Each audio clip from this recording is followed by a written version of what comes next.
Busy, go away! I've got a fresh jug of iced tea for you, Ron. Come on in. Phthalo blue and alizarin crimson.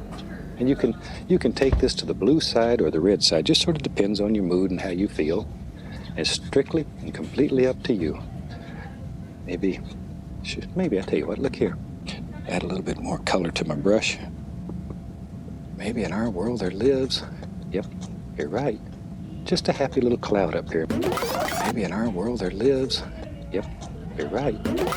Maybe in our world there lives, yep, you're right. Hey man, you've been locked in here for 39 hours straight. Frankly, the team's getting a little worried about you. Maybe it's time to take a break. Tom, the fans have been clamoring for an episode about clouds for months now. We can't let our cloud freaks down. I've got most of it in my head, but something's missing.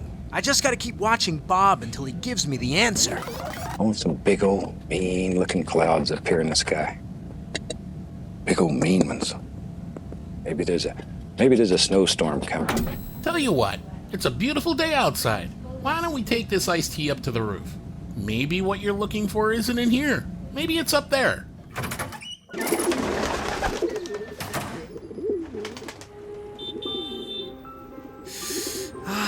Wow, Tom, you were right. It is a gorgeous day. Beautiful blue sky. And look at those clouds. That one looks like a football. Yeah, that one looks like a turtle. Ooh, that one looks like a marshmallow. And that one looks like a bunny rabbit. And that one looks just like meteorologist Joe Rayo. And that one... Who? You know, meteorologist Joe Rayo. Can't you see it? The silver pompadour, the wide smile, the cotton candy eyebrows. It's uncanny. Who's Joe Rayo? Who's Joe Rayo? Joe Rayo is the answer to our happy little prayers. Tom, you're a genius! Fire up the podcast machine, then go brew us some more tea.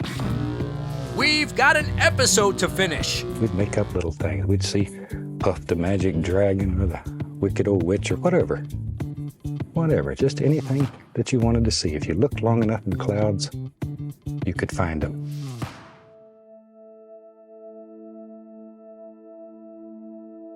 Here on the Bob Ross podcast, we've met Bob Ross fans from all walks of life.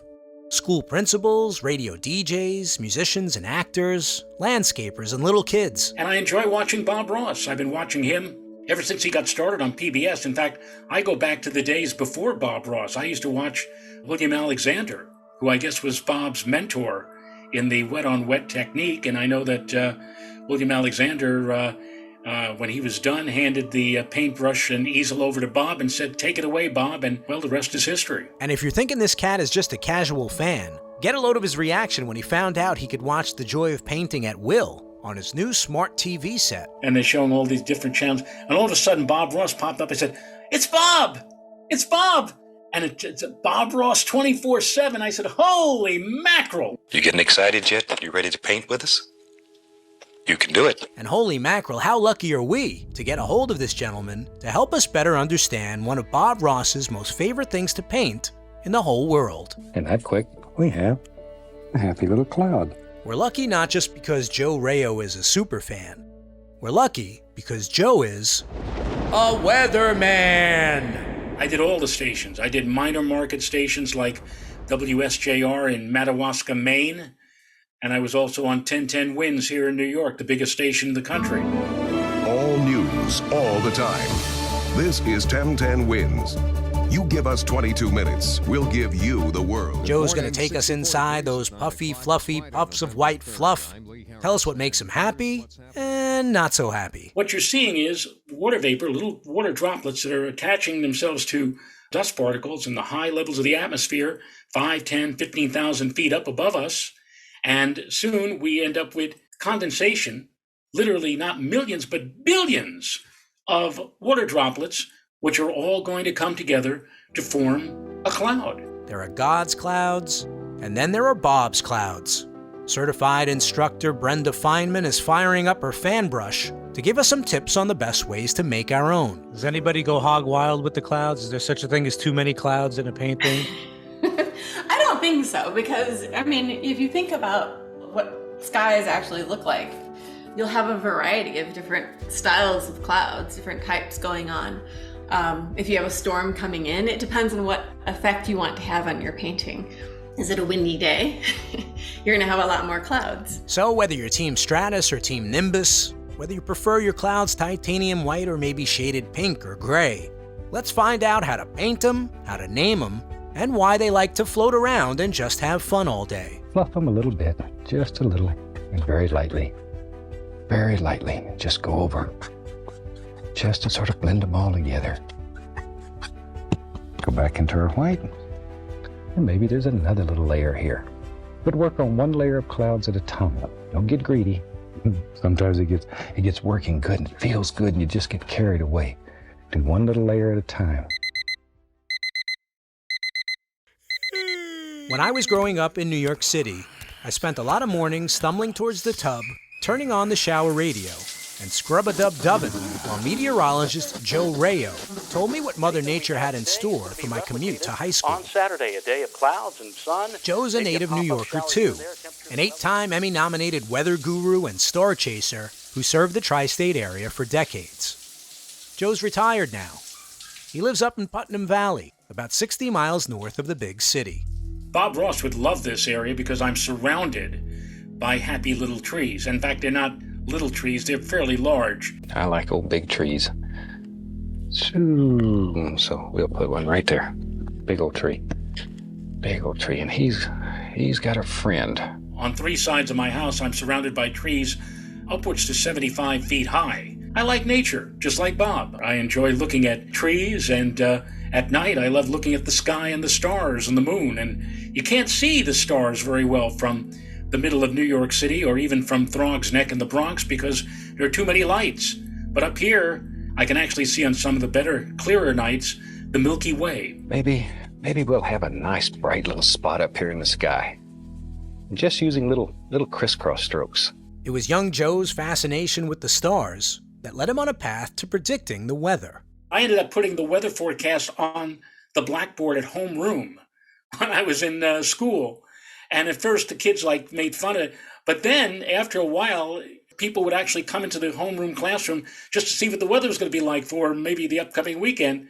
And I think I hit my mark when in 1969, February of 1969, I put on the blackboard snow day on Monday. And I mentioned on the blackboard, I said, big snowstorm coming on Sunday, could bring a lot of snow and schools may be closed on Monday. And that was like a buzz all over the school. Everybody's saying, Rayo's saying it's going to snow. We're going to have off on Monday. This is going to be a winter scene.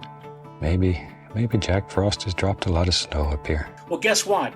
That was the famous Lindsay snowstorm, the unexpected snowstorm, which was supposed to be rain, turned out to be mostly snow. Mayor Lindsay almost lost his job because there were no snow plows out on the street or whatever. The schools were closed for about a week. When I came back, I was like the conquering hero. And Mr. Russo came up to me and said, you know what? You would have become a weatherman. You would be on TV or radio and do the weather. And I said, well, if I get into, go to college, he said, I'm not talking about college. You should do it right now. From that moment forward, Joe's pursued interests included patchy fog, precipitation, and pressure systems. He would fashion a long career based around his love of helping the rest of us understand weather. I think you have to be into weather. You really have to love weather and the science. And if you don't love it, and if you're not into it, then it's not going to come through. Just like I know Bob Ross was into nature. He loved looking at trees. He loved looking at the sky. He loved looking at clouds. I remember one particular episode, I think it was in the Christmas Eve snow episode. Bob said, that's a job I want in my next life. I want to come back and be a cloud and just float around and have a good time all day. And that's, I think, part of the reason why he has become such a popular icon all of these years later. There are people who have actually woven together 6, 7, 8 hours of Bob Ross, continuous. And I've actually, on occasion, when I've had trouble falling asleep at night, I've actually gone on my laptop, tuned in one of those recordings, and have actually been able to fall asleep. But I like to just watch him sleep like that sometimes. He's so pretty. There we go. Now then, I'm just adding more and more trees in here, wherever you think they should be, or however many you want in your world. And in fact, I'll tell you how much of a Bob Ross fan I am. I've watched all 31 seasons of Bob Ross, And I can tell you that the ASMR is most evident in season 15. I don't know what it is, but in season 15, the 13 shows that he did in season 15, he was particularly ASMR-ish, so to speak. I want to put a few highlights over here on this little mountain. This reminds me of my home in Alaska, where God was having a good day when he made Alaska. So beautiful. While Joe Rayo was relaxing with Bob, comparing the TV painter's tonal quality season to season, a young girl in the Midwest was getting equally excited about art. My name is Brenda Fineman. I'm a certified Ross instructor located in Chelsea, Michigan. I remember one year I specifically asked for my birthday for like an art kit. My sisters hooked me up with like a whole basket full of like art supplies and everything. Brenda's not as hardcore about Bob as Joe is. She can't tell me what episode the raccoon was on or how many cabins he painted. Brenda's appreciation for Bob Ross is more universal. You know, he kind of disappeared from my life. I didn't really think about him until years later. You know, sometimes it comes up, you see him on TV or wherever throughout the years, and you're like, oh yeah, Bob, I love Bob. And you always have that feeling though. Even though he's just kind of there in the background, you automatically gravitate towards saying that you love Bob. Whether you had a long relationship with him on TV or not. Actually, this is just a little baby mountain that lives here. If you love it and take care of it and feed it well, it'll grow up to be a big old mountain like that one up there. But right now, he's just a little fella there. But he's nice. We like him. And while Bob was floating in the back of Brenda's mind, what I really wanted to do was be an art teacher. A romance with teaching was rekindled during the pandemic, when Brenda started online painting workshops to stay connected to family and friends. I think it was in 21, we saw an AMA on Reddit with David Arquette. We're here at the Bob Ross booth at Toy Fair 2023, and you're painting. You're a certified Bob Ross instructor. I never knew that. That's right. I'm a certified Bob Ross instructor. Anyone can be. You have to go to New Smyrna Beach, Florida, or Muncie, Indiana. And it was there that we learned that he was a CRI. And we're like, what? You can get certified as a Bob Ross instructor? And I had been doing the workshops now for like a year. And I was like, we should look into that. With a love for nature and a propensity to teach, it's only natural that Brenda and Bob floated towards each other. Oh, and it also makes sense because I'm a little weird. She gets certified at the Bob Ross Experience in Muncie, Indiana, under the tutelage of teacher-trainer Faye Fletcher. It's funny because I didn't think I would get chills and emotional about it at all. I was just like, yeah, it's just whatever. But when I actually went into that room where the recording happened, you get a little like, oh, this is kind of an emotional moment here. You feel an energy, definitely. You know, one other group of people I would like to thank for making the joy of painting what it is. I think we have one of the best crews here, any PBS station in the nation, right here in Muncie, Indiana. And I'd like to thank all these people. People get lost in it. They kind of forget about everything else that's bothering them. You just sort of get lost in the moment and you redirect your focus and you feel almost like there's this release after you're done. Come to think of it, that feeling kind of sounds like... Well, this is a monster cloud, big cloud. There's going to be a big storm coming here. If you got a little boat, you better put it away. Let's go get washed right on out. Man, we better get to painting before it starts pouring. Joe, how's it looking out there? Now, you're not aware of it, but here on this planet Earth, there are very tiny particles of water vapor, that are not visible to us, and also very tiny particles, particulate matter of dust, again, that we're not aware of. But we're living on a planet, there's a veritable dust storm that's going on each day in our lives. We just don't see that because, again, the particles of water and the particles of dust are too small to be seen. However, on those days, for example, when we start out with bright and sunny conditions, and the sun begins to heat up the ground, what happens? all of that material, that dusty material, and also the water vapor begins to rise. It's what Bob loves to, I think his favorite cloud are the cumulus clouds. He says first does crisscross strokes to show the blue sky, and then he does happy little circles. Happy little circles. All right, Brenda, let's make some cumulus clouds. Happy little circles, happy little circles. And hey, how's your sky looking? I did a phthalo blue and a little midnight black to give it some depth. One of the keys in any of these paintings is going to be making sure your liquid white isn't too heavy. And that's where people kind of get tripped up, especially for their clouds, because if it's too slippery on the canvas with the wet on wet technique, your clouds will just get washed away. All right, so when we load up our brush for this cloud, we're gonna use the 2-inch brush for nice big fluffy clouds. And we're just gonna load up that corner of the brush, nice and thick on there. And I'm pulling down some titanium white right on the corner. I didn't stay in one spot. As I did this, I kept pulling along until I ran out of paint on my brush. And then we'll wipe our brush to get some of that blue. It picks up a lot of blue on the end. You wipe the brush, because I want to fluff this up, make it a little bit more dramatic as a cloud. And I will give the clouds a little tickle, is what I like to say. I'm just going to tickle it. Just barely touch it. Trying to avoid touching the top edge right now. Just tickle it a little bit. We're going to tickle the clouds. And just at the bottom of your cloud, you kind of pull it down a little bit to fluff it up just a bit. That's all we're really doing. Just barely grazing it, caressing it, touching it gently, very gently, just with the corner of the brush most of the time. Just sort of winding it up here, fluffing it.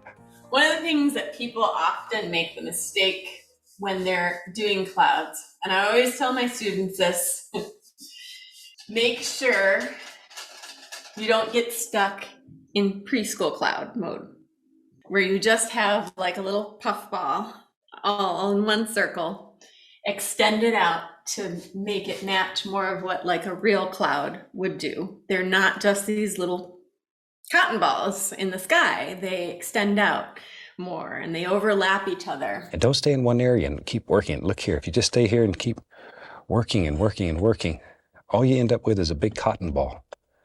Now I got to get rid of that.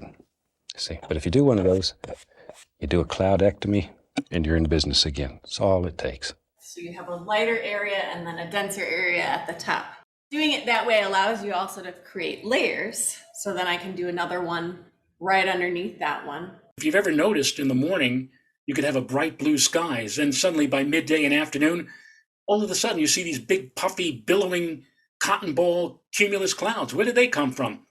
They came from the heating of the ground by the sun, raising that water vapor and moisture up into the atmosphere where it's cooler. The cloud droplets condense and you begin to form those clouds. And notice, if you will, that as the afternoon progresses, you see more and more of those clouds in the sky. Maybe. Yep. Right there we have just another happy little cloud. They just float around here and have a good time all day. The thing that I've noticed that attracted me to Bob is the way that he draws those clouds.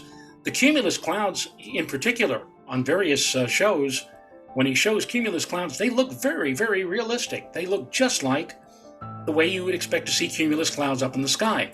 And of course, he also adds sometimes the sun by taking a dab of white paint and putting a little yellow and then using his thumb to make the circle that causes the sun. So I just take my finger. Should we do finger painting today? Decide where you want the sun to live. Maybe it's going to live right here. And just make a little round circle, preferably a circle. Those square suns, people sort of look at them funny. There's also other types of clouds. There are cirrus clouds, and the cirrus clouds are ice crystal clouds. These are clouds that form way, way up in the atmosphere at 15, 20, 25,000 feet up. Now, 25,000 feet, it's cold, below freezing all the time. So instead of water droplets, what you have are clouds that are made up specifically of ice crystals. And so you have these, they look like the tails from horses, mare's tail clouds, cirrus clouds. Bob also has done those type of clouds too. In fact, there's one particular Bob Ross episode where he sketches or paints a lighthouse. Let's do the little The little painting that we animated at the beginning of the show, the little lighthouse. And it's supposed to be a semi-stormy night, and what's the first thing that he does? Is he draws in the dark sky cirrus clouds. And so I don't know whether or not he was aware or he had any knowledge of weather, that he knows that when you see cirriform clouds in the sky, those usually are clouds that are the first signs of a change in the weather. Just blend it, blend it, blend it. See, now at this point, it looks like a nice stormy sky. You could stop at this point if you wanted to. Just have a nice stormy sky. The cirrus clouds, the high, thin clouds, begin to lower into mid-level clouds, and eventually, when the storm is just about upon us and the sky is now covered with clouds, you have these low-lying or low-level clouds, which in turn are the clouds that will eventually lead to bring you precipitation, rain or showers during the summer, and of course, if it's cold enough in the winter, that precipitation will fall as snow. So the fun thing about clouds is you can use multiple brushes for them and to create different effects.